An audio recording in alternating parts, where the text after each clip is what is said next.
Les chroniques judiciaires de Paul Bruno. Bonjour à tous et bienvenue à cette 13e chronique judiciaire du jeudi 5 août 2021.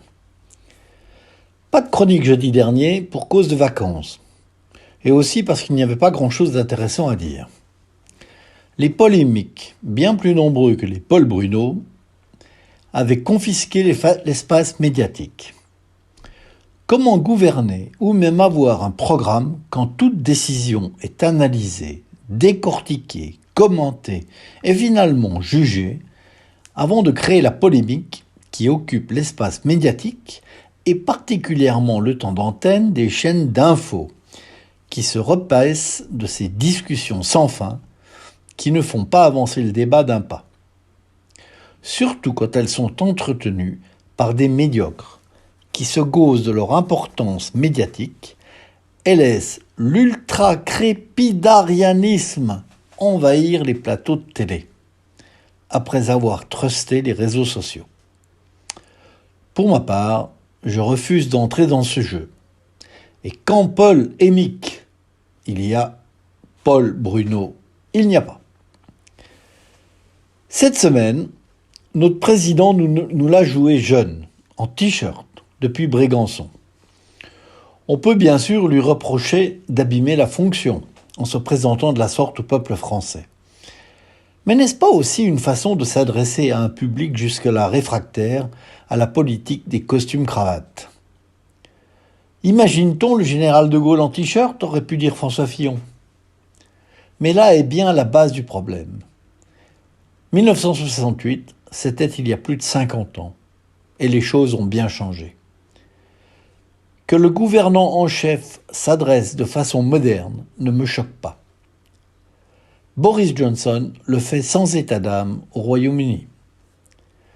Mais en Angleterre, le Prime Minister n'est pas le chef de l'État. Ce rôle est dévolu à la reine. C'est bien là le problème avec la France, car le président français est aussi le chef de l'État. Et il a un Premier ministre à sa disposition pour gérer les affaires du pays. Avec l'instauration du quinquennat, on a changé les bases de la Constitution de la Ve République. Et on a dénaturé les institutions voulues par De Gaulle.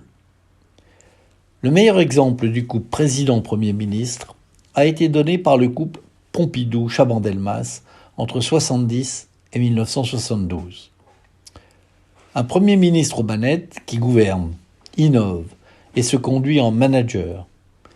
Un président qui incarne la France et est le garant des intérêts supérieurs du pays. J'imagine très bien Chaban en t-shirt après un match de tennis. Le Premier ministre doit ressembler aux Français. Le président, c'est différent.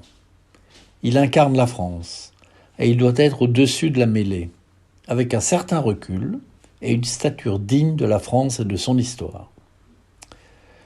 Aux États-Unis, cela fonctionne très bien, me direz-vous.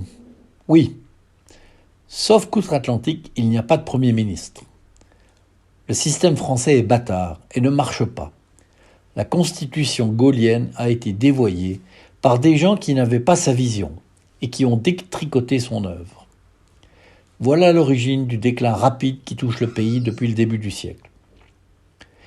Depuis qu'il y a confusion entre les deux responsabilités, ce qui a commencé avec Giscard et s'est surtout accru depuis la présidence de Sarkozy, le rôle du chef de l'État est ambigu. Doit-il être le chef du gouvernement ou doit-il être le symbole du pays, le père de la nation ?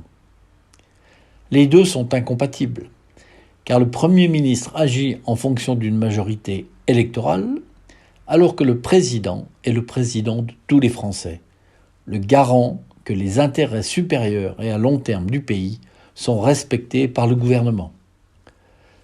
Tant que l'on n'aura pas tranché entre ces deux alternatives, l'impuissance politique perdurera, car la situation donnera lieu à toutes les oppositions.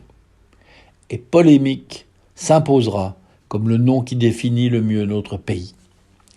Je vous souhaite de très bonnes vacances, même si le soleil n'est jusqu'à présent guère au rendez-vous.